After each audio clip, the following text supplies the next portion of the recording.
Friends, मैं हूं सारंग और आप देख रहे हैं बाम्बू फार्म इन्वेस्टमेंट्स। फ्रेंड्स, आज हम बात करेंगे जियोपॉलिटिकल इवेंट्स के बारे में। जैसे कि हम जानते हैं, सेंसेक्स को बोला जाता है सेंसिटिव इंडेक्स। तो इस सेंसेक्स में दुनिया भर में कुछ कुछ भी अगर हुआ तो उसका डायरेक्ट इम्पैक्ट ये सेंसेक्स पे हमें दिखता है। तो ऐसे केस में कौन सा भी जियोपॉलिटिकल इवेंट भी सेंसेक्स से अछूता नहीं है। दुनिया भर में जो भी कुछ बड़ी घटनाएं घटती है, उसका डायरेक्ट इम्पैक्ट हमें सेंसेक्स पे दिखाई देता है। और ये सिर्फ सेंसेक्स की बात नहीं, ये दुनिया भर के स्टॉक मार्केट इंडेक्स में ऐसे ही होता है कि दुनिया भर के स्टॉक मार्केट इंडेक्स ये कौन से भी बड़ी जियोपॉलिटिकल इंसिडेंट पे रिएक्ट करते ही है। तो इनका क्या क्या मार्केट से कैसे कैसे कोरिलेशन है, ये हम इस वीडियो में देखेंगे। सबसे पहले तो जियोपॉलिटिकल इवेंट जब होते हैं तब नॉर्मली कुछ वॉर होती है, या फिर ट्रेड वॉर्स होते हैं, या फिर ऐसे कुछ बड़ी घटनाएं कि जिनका डायरेक्ट इम्पैक्ट ये उस कंट्री के बिजनेस पे या बिजनेस आउटलुक पे जिनका डायरेक्ट इम्पैक्ट पड़ता है। ये ये जो जियो पॉलिटिकल इवेंट है, ये पर्टिकुलर एरिया तक सीमित रहते हैं, लेकिन उनका इम्पैक्ट ये दुनिया भर में देखा जाता है। और इन पर्टिकुलर जियो पॉलिटिकल इवेंट का जो इम्पैक्ट है, ये उस कंट्री के बिजनेस और स्टॉक मार्केट के सिनेरियो है, उस पे इनका इम्पैक्ट ये छोटे बड़े समय के लिए देखा जाता है। अगर कुछ पिछले कुछ अगर हम जियो पॉलिटिकल इवेंट देखें तो उनमें नॉर्मली हम देखते हैं ब्रेग्जिट का एक इवेंट हुआ था 2016-17 के अराउंड। उसके बाद उसका यूएस चाइना के ट्रेड वॉर हुए थे 2018 से 2020 के बीच। उनका भी एक इम्पैक्ट हमें देखा गया था। और यूएस इलेक्शंस जो रहते रहते हैं, उनका भी इम्पैक्ट ये दुनिया भर के स्टॉक मार्केट एक्सचेंजेस में दिखाई देता है। तो ऐसे ये जियोपॉलिटिकल इवेंट्स ये नॉर्मली होते हैं। इनके इम्पैक्ट नॉर्मली क्या होते हैं, तो कंज्यूमर कॉन्फिडेंस और बिजनेस कॉन्फिडेंस, इसके ऊपर इन जियोपॉलिटिकल इवेंट्स का इम्पैक्ट पड़ता है। जैसे कि देखा गया था कि इंडिया के इलेक्शन में 2004 में जब कम्युनिस्ट पार्टी को ज़्यादा सीट मिले थे, तो उसके बाद मार्केट ये नीचे गिरा था। ये एक इम्पैक्ट हम देख सकते हैं। और जैसे ही मिडल ईस्ट में कौन सी भी वॉर अगर शुरू होती है, तो ऑयल के प्राइसेस ये बढ़ते हैं। तो ऐसे ये कुछ इम्पैक्ट जो है, ये हम मोटा मोटी ऑब्जर्व कर सकते हैं। अगर फिलहाल देखा जाए तो करंट सिनेरियो में दो ऐसे जियो पॉलिटिकल इवेंट चल चल रहे हैं कि जिनका इम्पैक्ट ये दुनिया भर के बाजारों में देख सकते हैं।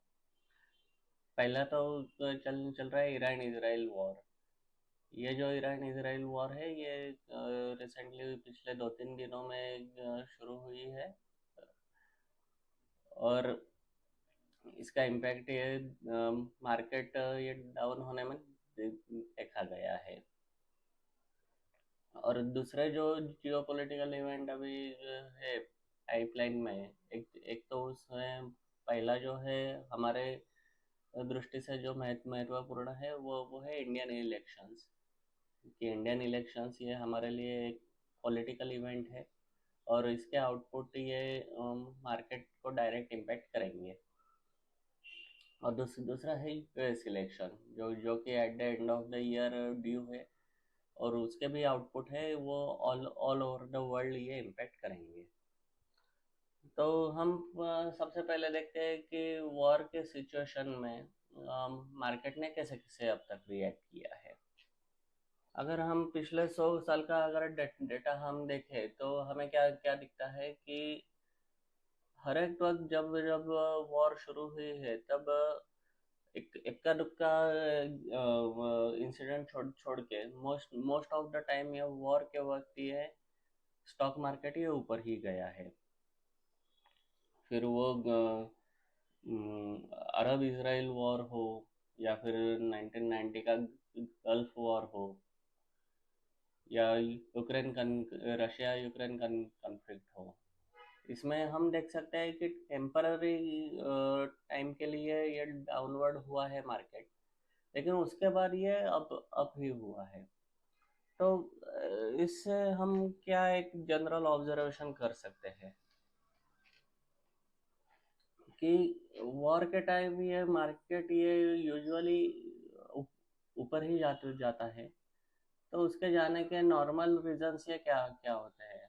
तो पहला रीजन तो ये होता है कि वॉर के वक्त ये इंडस्ट्रियल आउटपुट बढ़ता है कि इक्विपमेंट लगते हैं, उसके बाद वेपन्स लगते हैं।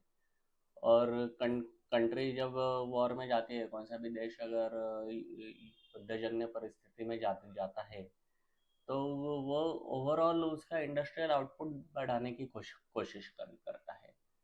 तो उसकी वजह से जो है वो स्टॉक मार्केट में बहुत सी बार तेजी दिखाई देती है। तो ये एक इंटरेस्टिंग पॉइंट टू नोट है कि जब वॉर शुरू होती है तब सेंसेक्स नॉर्मली बढ़ता है। और ये हो गई इंडस्ट्रियल लेवल की बात। दूसरी हो गई अगर कॉमन सिविल सोसाइटी, अगर सोसाइटी की अगर हम बात करें, तो most of the time war शुरू होते ही जो कॉमन पीपल है वो होर्डिंग करना शुरू करते हैं कि चीज़ें जमा करना, इकट्ठा करना शुरू करते हैं। तो उसकी वजह से भी मार्केट में शॉर्टेज आती है, और शॉर्टेज आने की वजह से प्रोडक्शन बढ़ता है, और उसके वजह से स्टॉक ये ऊपर जाते हैं। ऐसा एक नॉर्मली सिनेरियो रहता है। तो उसकी वजह से ऐसा भी देखा गया है कि वॉर शुरू होने के टाइम उसके बाद में एफएमसीजी स्टॉक ये अच्छा परफॉर्म करते हैं। और ये वॉर जो है, वॉर ये नॉर्मली कुछ बड़े जो इवेंट है, ये स्टॉक मार्केट के बड़े इवेंट दिखाते हैं। जैसे कि चेको वॉर जो हुआ था 1932 में, ये वॉर जो द ग्रेट रिसेशन था उसका एंड पॉइंट माना गया था। 2003 का जो इराक वॉर था, इराक वॉर ने ये 2001 से 2003 का जो रिसेशन आया था उसको एंड किया था। तो ऐसे भी कुछ इंटरेस्टिंग पॉइंट हमें इस वॉर सिनेरियो में दिखते हैं। अगर हम नॉर्मली देखें तो मार्केट ने और सिनेरियो में कैसे रिएक्ट किया है, तो हम देख सकते हैं कि ओवरऑल जो है वो वॉर टाइम के रिटर्न ये मार्केट के वॉर टाइम के रिटर्न ये 11.4% हमें दिखते हैं। अलग अलग वॉर टाइम में अलग अलग रिटर्न्स हमें दिखते हैं। जैसे वर्ल्ड वॉर 2 में 16.9% है on an average, Korean war में 18.7% था, वियतनाम वॉर में रिटर्न्स ये आए थे 6.4%, और गल्फ वॉर में जो रिटर्न्स हमें दिखाई दिए थे वो दिखाई दिए थे 11.7%। तो ऐसे जो है वो जियोपॉलिटिकल इवेंट में नॉर्मली मार्केट ये ऊपर जाता है और रिटर्न्स ये अच्छे होते हैं। और वैसे ही एक देखा गया है कि इंडियन कंटेक्स्ट से भी ये ट्रू है कि जब कारगिल युद्ध हुआ था तब मार्केट के एक साल के रिटर्न ये 36% थे। जब अफगानिस्तान और यूएस का जो कन्फ्लिक्ट हुआ था 2001 में, उसके रिटर्न ये 4% है, लेकिन तब वो रिसेशन की शुरुआत थी। इराक के वक्त ये रिटर्न आए थे 68%, और रशिया यूक्रेन के वक्त हम देख सकते हैं कि रिटर्न आए थे 7%। और इसराइल हमास जो कन्फ्लिक्ट हुआ था अक्टूबर 2023 से, तो उसके बाद के रिटर्न आए हैं ये 15%। तो ये सेंसेक्स के रिटर्न्स हम देख सकते हैं। और एक ऐसा मोटा मोटी हम कह सकते हैं कि वॉर सिचुएशन में ये स्टॉक मार्केट के रिटर्न्स ही अच्छे रहते हैं। तो अगले वीडियो में हम देखेंगे कि इलेक्शन का स्टॉक मार्केट पे क्या क्या इम्पैक्ट पड़ता है। तब तक के लिए लाइक शेयर सब्सक्राइब कीजिए। Happy investing. Thank you.